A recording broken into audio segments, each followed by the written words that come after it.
मैं सियालकोट में 1947 में पैदा हुआ था। इब्तदाई तालीम मैंने वहीं से हासिल की और उसके बाद मैट्रिक तक स्कूल में, हाई स्कूल में, उसमें एक ड्राइंग सब्जेक्ट था जो कि मेरा बहुत ही फेवरेट था और क्लास में मैं सबसे नुमाया था ड्राइंग में। तो जब मैं कॉलेज में गया तो वहाँ ड्राइंग का नामो निशान नहीं था।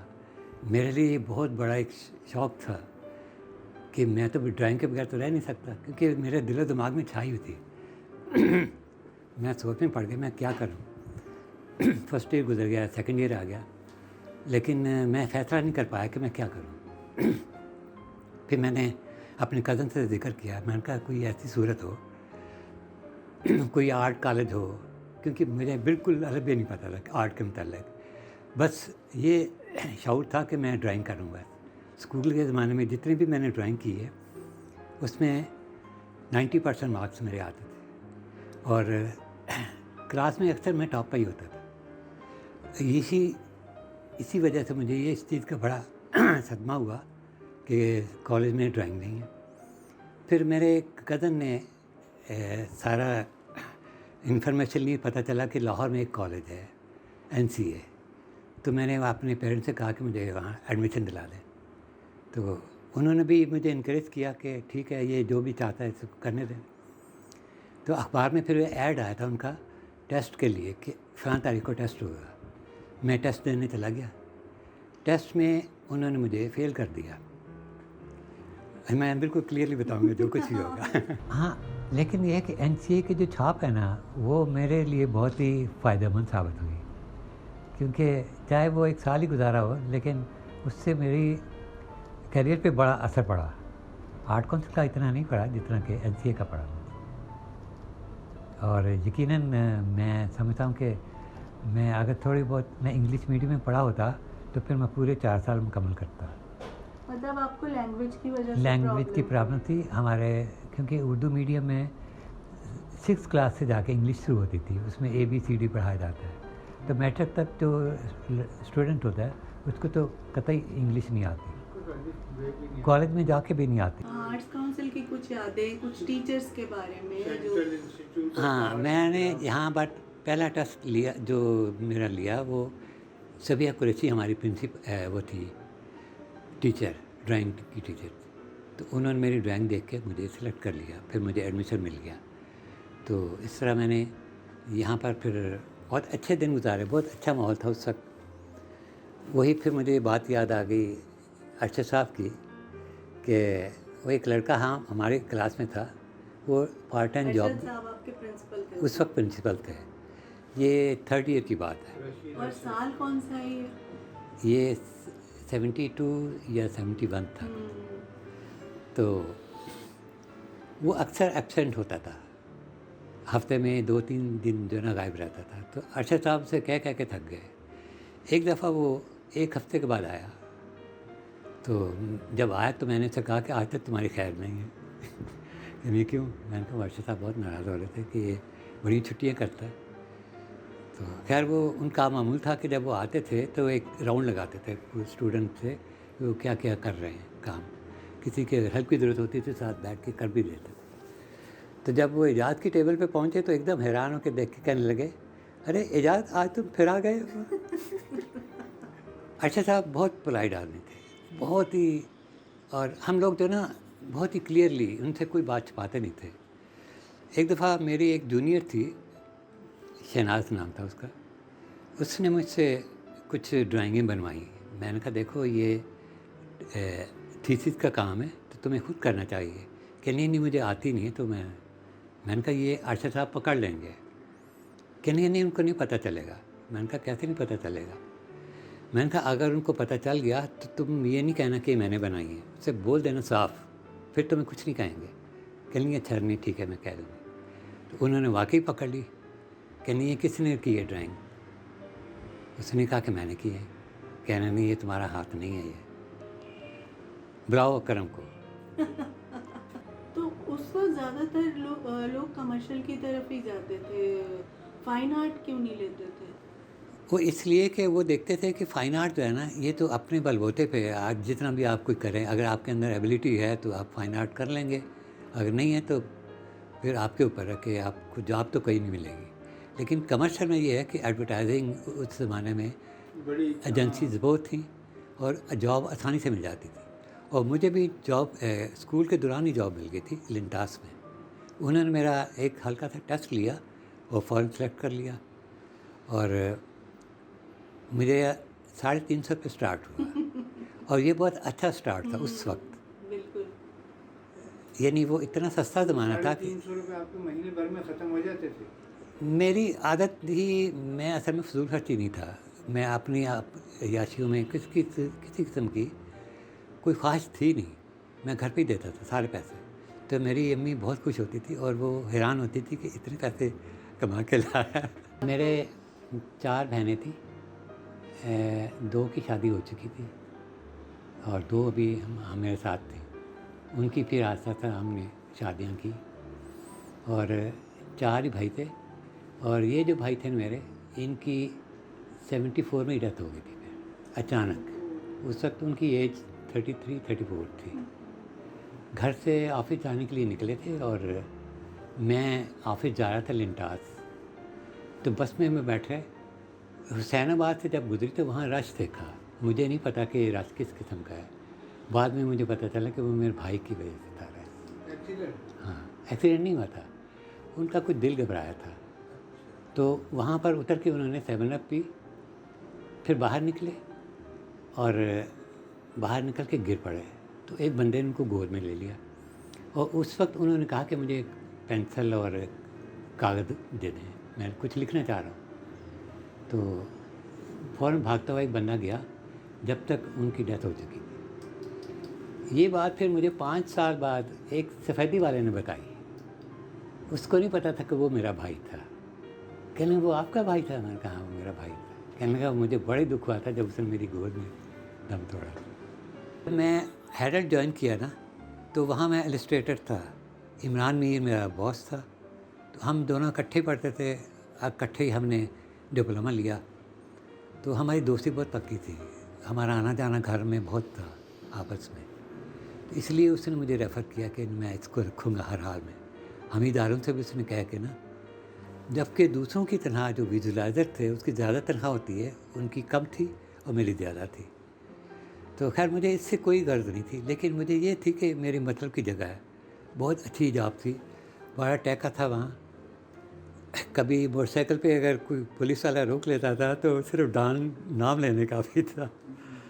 तो इमरान ने एक दफ़ा मुझसे पूछा कि यार ये तुम इतनी अच्छी इलस्ट्रेशन करते हो तो तुम पेंटिंग क्यों नहीं करते? मैंने कहा मैंने पेंटिंग कभी नहीं की। कहने तुम करो। मैंने कहा अच्छा मैं करूँगा। इसी तरह एक हफ़्ता गुजर गया, कहने शुरू की, मैंने करनी है, अभी तक तो नहीं की है। कहने लगा अच्छा चलो आओ मेरे साथ। वो मुझे ले गया केवी सरकार। वहाँ से उसने सारा सामान ख़रीदा जो जो आर्ट में होता है।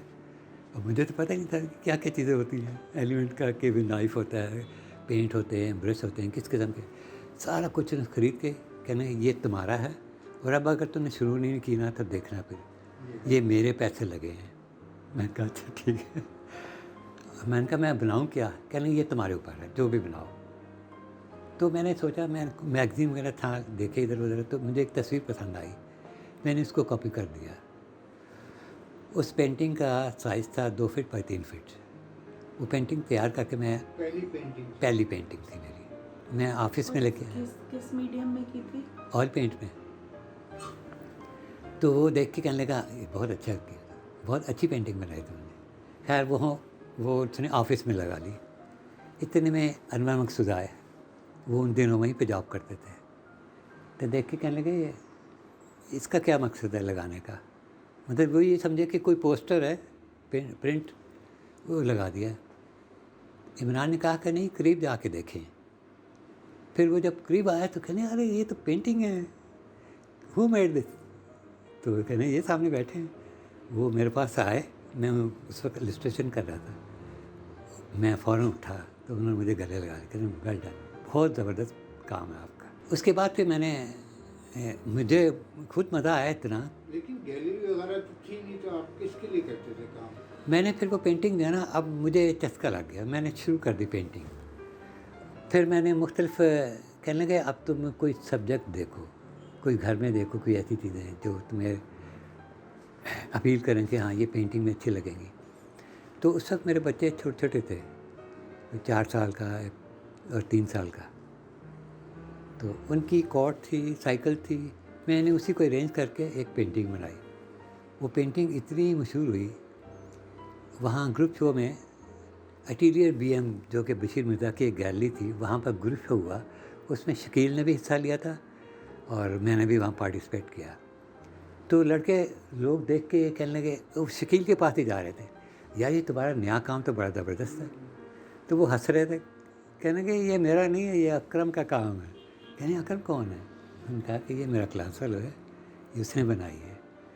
तो फिर खैर लोगों ने मुझे अप्रिशिएट किया। तो शकील कहने लगा, देखो तुम्हारी वजह से मेरा नाम भी मशहूर हो रहा है। तो फिर आपने जब मतलब आपने इसको कंटिन्यू किया, पैसों का तो आपको मसला नहीं था, आप जॉब कर रहे थे? हाँ, जॉब कर रहा था मैं। मतलब आप पेंटिंग से आपको कमाना नहीं था, लेकिन फिर इमरान ने मशवरा दिया कि ये तुम इकट्ठी करो और जब 10, 12 या 20 हो जाएं तो फिर मुझे बताना, मैं फिर नुमाइश करूँगा। तो इस तरह जब ये तकरीबन 20 के करीब हो गई तो हम लोग मुख्तलिफ़ गैलरियों में गए। मुझे वो लेके जाता था इमरान। पहले हम चौकुंडी में गए तो ज़ोहरा ने साफ इनकार कर दिया। इनका इसको तो कोई जानता भी नहीं, मैं खामखा रिस्क ले लूँ। तो बड़ा परेशान हुए। फिर अली इमाम के पास आए। अली इमाम ने कहा कि मुझे काम दिखाओ। तो खैर कहने लगे, मैंने कहा कि वो तो घर पे ही है पेंटिंग। कहने लगे मैं घर पे जा सकता हूँ? मैंने कहा हाँ घर पे आ जाएँ। तो वो फिर मेरे घर में आए अजीज़ाबाद में। उन्होंने फिर पेंटिंग देखी तो बहुत खुश हुए, कहने हाँ ठीक है ले आओ पेंटिंग। तो वो मेरी पहली एग्जीबिशन थी इंडस गैलरी में। मैंने हर तरह के एलिमेंट इस्तेमाल किए हैं। फिर मेरे ज़हन में ये भी आया कि कोई मकसद होना चाहिए, कुछ सब्जेक्ट, कोई ऐसा उन्वान हो जिससे कोई पेंटिंग में जान पैदा हो। तो इस तरह फिर मैंने मुख्तलिफ़ टॉपिक पे मुख्तलिफ़ वैरायटी, उसमें विंडो भी थी, घर के जो आराइश वगैरह का सामान होता है उसका भी, फिर आउटडोर मुख्तलिफ़ जगहों पे मैंने शूट करके उनको पे पेंट किया था। अब तो मैं हर वक्त यही सोचता रहता हूँ सब्जेक्ट के भी अब कौन सा होना चाहिए। मतलब आप चेंज करते रहते हैं? चेंज करता रहता हूँ मैं कैद नहीं। लेकिन आपकी एक पहचान जो बनी है वो बिल्डिंग्स के हवाले से, वो उसके हवाले से इसलिए कि लोगों ने पसंद करनी शुरू कर दी कि भाई यार ये विंडो बहुत अच्छी बनाता है, तो विंडो लें। और जितनी वो विंडो थी ना वो सारी सेल हो गई। अब मैंने भी फिर विंडो ही तलाश करनी शुरू कर दी। उसके बाद फिर बंदर रोड पे बहुत वैरायटी थी और ली मार्केट में थी। फिर इसके अलावा मैं जब पंजाब जाता था तो पंजाब में मेरे लिए बहुत बेशुमार सब्जेक्ट थे। सियालकोट में ख़ास तौर पे बहुत पुरानी इमारतें थी, पुराने घर थे बने हुए, उनकी विंडो बहुत ही अच्छी थी। तो वहाँ से मैंने पूरी एक सोलो शो किया सियालकोट का ही, जो कि रिसेंटली। लेकिन आपकी मशहूर पेंटिंग जो ज़्यादा पसंद की गई हैं उनमें बिल्डिंग्स नहीं हैं, वो आपके हाँ, वो मुख्तलिफ सब्जेक्ट हैं। हाँ। जैसे कुर्सी मैंने दिखाई, कुर्सी, खाली साइकिल है और साइकिल भी है, और जैसे एक दरवाज़ा मैंने शूट कर लिया, जी हाँ। ऐसे ही मैंने शूट किया। मेरे ध्यान में नहीं था कुछ भी सब्जेक्ट इसको मैं ये करूँगा। फिर एक साइकिल मैंने शूट की हुई थी, उसको देखा तो मेरे ध्यान में फ़ौरन आया कि ये जो मैंने दरवाज़ा शूट किया था ये उसके साथ में अटैच कर देता हूँ। कैनवस जो है ना, उसमें कोटिंग जो है वो ऑयली होनी चाहिए, ड्राई नहीं होनी चाहिए। अगर ऑयली होगी तो पेंट भी इजीली चलता है और इसमें मुझे कोई दिक्कत नहीं होती पेंट चलाने में। आपने एक्रेलिक तो नहीं किया? एक्रेलिक बिल्कुल नहीं किया, मैंने सिर्फ ऑयल पेंट ही इस्तेमाल किया है। तो ऑयल पेंटिंग में कितना टाइम लेते हैं, कितनी पहले उसका मैं स्केच बनाता हूँ और उसके फिर कंपोजिशन देख के मैं साइड डिसाइड करता हूँ कि किस साइज़ में बनेगी पेंटिंग।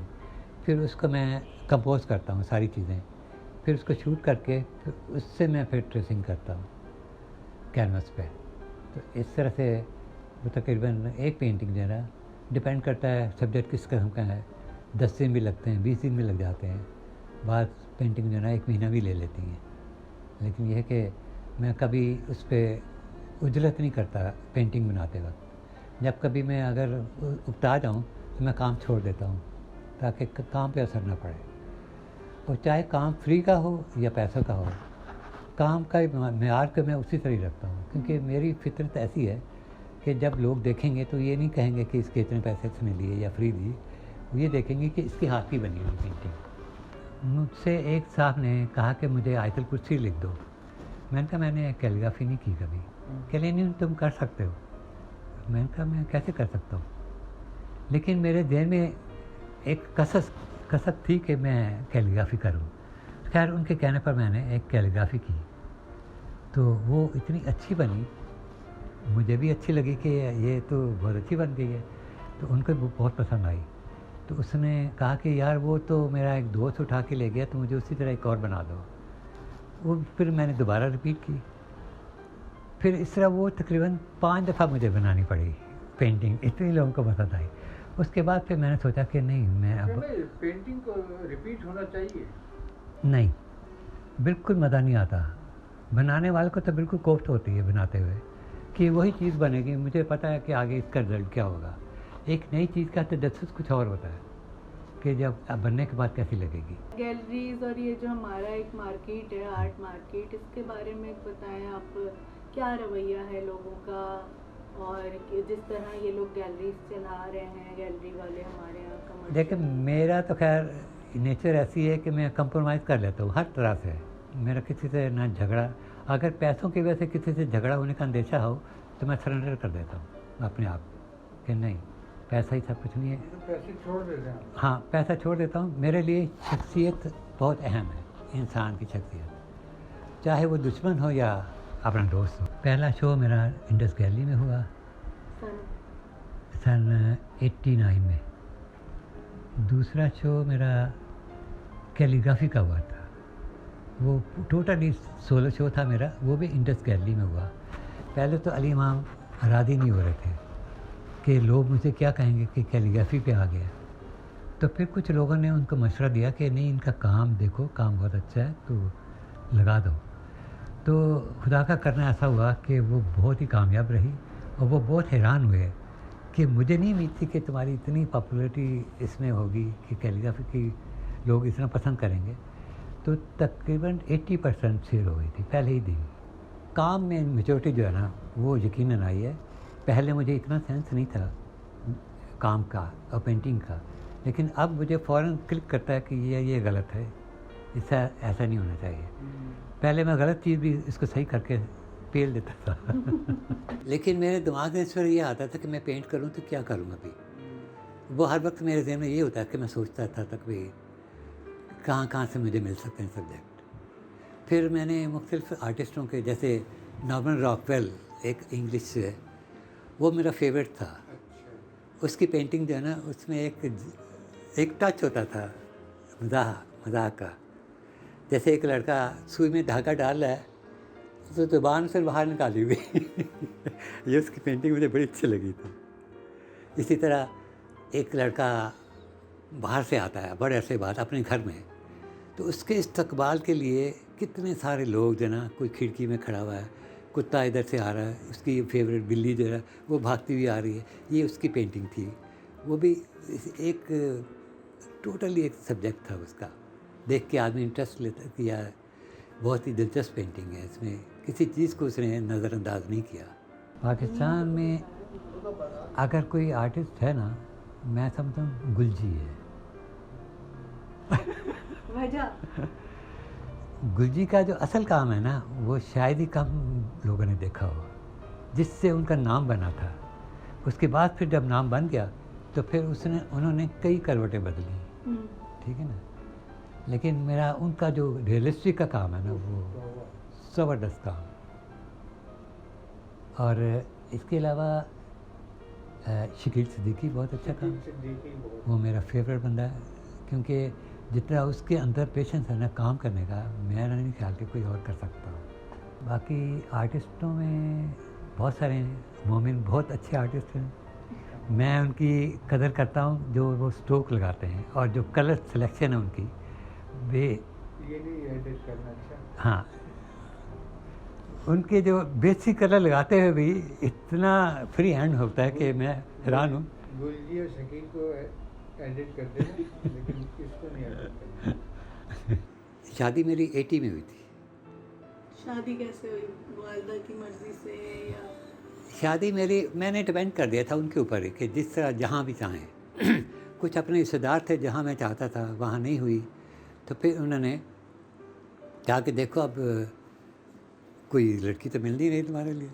मैंने कहा अब क्या करें फिर। तो हम उन दिन नॉर्थ इस्लामाबाद में रहते थे, तो डेली मेरा गुज़र उस घर के आगे से होता था जहाँ मेरी किस्मत लिखी हुई थी। वो ज़माना था 70 का, 71 का, और शादी मेरी हुई है 80 में।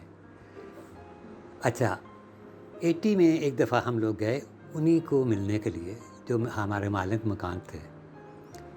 तो उन्होंने मुझसे पूछा कि आपने शादी नहीं की। मैंने कहा नहीं। कहने अगर आप कहें तो हम आपका करा दें। तो इत्तेफाक से उसी घर में आए जहाँ से मैं गुज़रता था रोज़ाना। तो उन्होंने आके मुझे बताया कि इस तरह से लड़की है। तो मेरी सिस्टर मेरे साथ थी कि नहीं लड़की अच्छी है, चलो कर लेते हैं। मैंने कहा ठीक है, तुम बेहतर समझती हो। इस तरह से हमारी किस्मत। पहले देखा था उनको? नहीं, मैंने देखा ही नहीं था। मैं खुद भी खाने बनाता हूँ। अच्छा। हाँ, और मेरा खाना बनाया हुआ खाना जो ना बच्चे ज़्यादा पसंद करते हैं मेरे। क्या क्या बनाते हैं?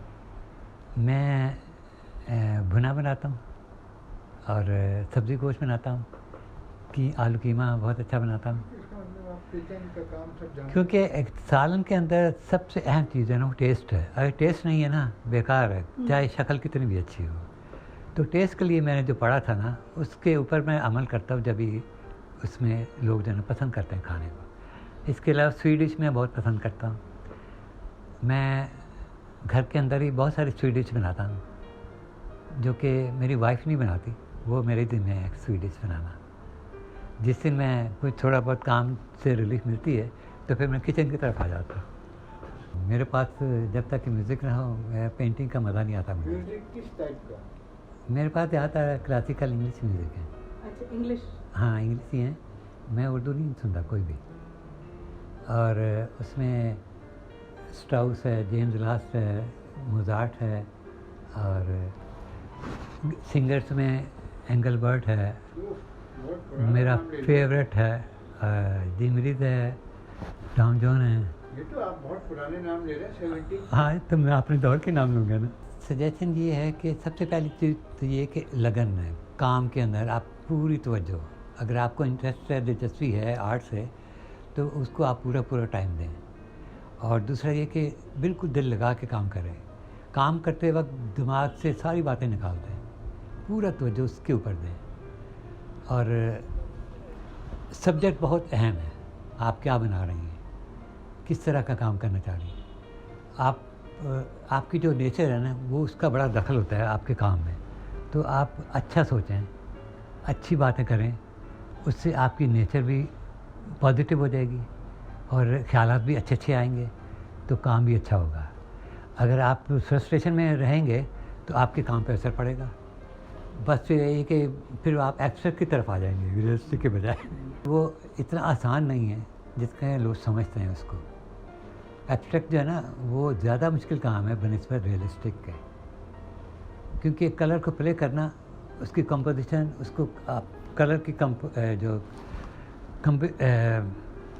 कंपेयरिंग करना आपस में, कौन सा कलर किसके साथ है, फिर उसकी फॉर्म डिपेंड करता है क्या फॉर्म है, फिर कैनवस का साइज़ क्या है, फिर उसकी स्पेस किस तरह आपने यूज़ की है। ये सारी बातें जो ना मिलकर वो रिजल्ट देते हैं कि भाई आपने क्या बनाया और क्या आपके दिमाग में था।